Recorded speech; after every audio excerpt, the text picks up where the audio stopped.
Fashion models are what we typically think of when we think of models. Beautiful faces, showing off the latest styles in cutting-edge editorials and on runways in Milan, Paris, New York. They are the elite of the elite, and it's a wonderful gig, if you can get there. Heather Burton is one of the lucky ones to have traveled the world as a high fashion model.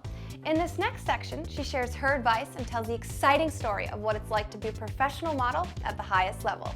Don't just think that you're so awesome that you're gonna be the next Cindy Crawford and everybody, you're gonna be famous, because it's like winning the lottery. My name is Heather Burton, formerly Heather Burton. That's what my modeling name was. I was a professional fashion model for 14 years. And I am now an esthetician, a medical esthetician. And yeah, that's where I'm at right now. I'm 29. As far as my modeling career is concerned, it's pretty much done.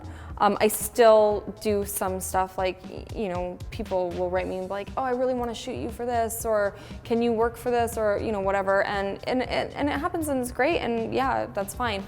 But I kind of got stuck into the situation where I was like, what am I gonna do now? Like, I basically dropped out of high school to be a model because I was told I was gonna be a famous supermodel, like, however many years ago, and it didn't happen. So now I don't have an education. What am I gonna do? But just know that even if that is like where, you've gone, there's always options. And I knew, like, I didn't want to be an agent. I didn't want to be a makeup artist. I didn't want to be a hairstylist. I didn't want to be a fashion stylist. Like that just wasn't, I didn't find any passion there. But I definitely wanted to be able to utilize the contacts that I've made in the industry, and I want to do something that's still light on my soul. My passion for skin and the beauty industry is like just grown times a million. I love it, and my interest now lies in the medical aspect of medical aesthetics, keeping people beautiful with high performance products. And this is definitely something that I can utilize. All of my contacts and all of the people that I've met throughout the years, everybody wants to stay beautiful forever. I think this is a great industry to fall back on. I can open my own salon on my license. It's a trade. I think that everybody definitely needs to have passions elsewhere. Even if fashion is your life, do something else with it. Like, okay, you're a model, and you use what you know as a model to keep on going further in fashion. Start your own jewelry line, start your own clothing line, be an agent. Do you know how the industry works? Go and apply to be an agent at one of the agencies.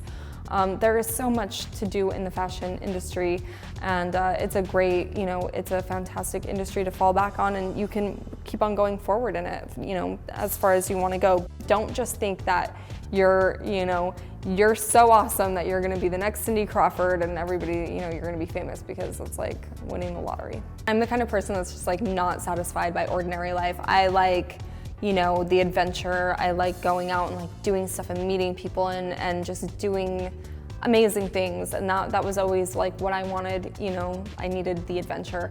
We didn't know what we were doing. My mom hired a local photographer to do like the worst pictures ever of me. So that was like my first photo shoot. I was like 14. I was like, like really cheesy. But while my mom was getting these printed, this woman says, oh, what are these for?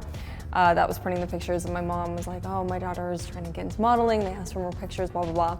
Tells her the story, and she's like, we have a mother agent in this town. And my mom was like, really? And she's like, yeah, let me give you her card. My mom just one day, she rang up that mother agent, and we set up an appointment. She loved me. She was actually doing really, really well for the location. Like, Idaho Falls, there is nothing there. She had, connections to the real conventions, like the real ones, like the runway and swimsuit, legs, print, like they had all these divisions, right?